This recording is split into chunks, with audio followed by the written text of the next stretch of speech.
Welcome to the Slop Farm. Enjoy the video. You begin by verifying prerequisites and taking the first actionable steps.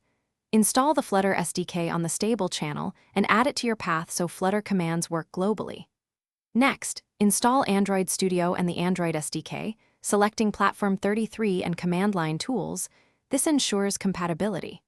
Once done, provision an emulator or plug in a device, enable USB debugging, and accept the device prompts. These steps let you run Flutter Doctor and move to project creation without delays.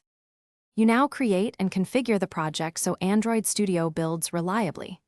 Run Flutter Create My App, then open that folder in Android Studio. Let the IDE index files.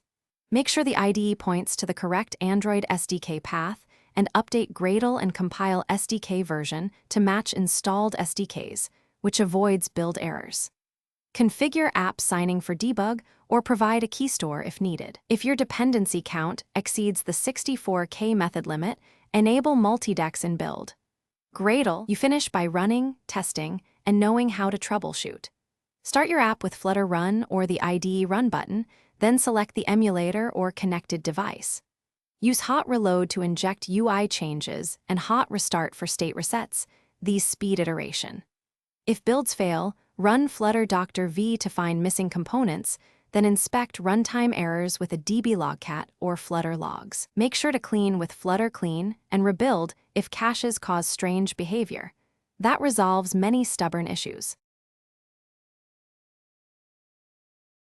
Thanks for watching. Consider subscribing if we helped you today.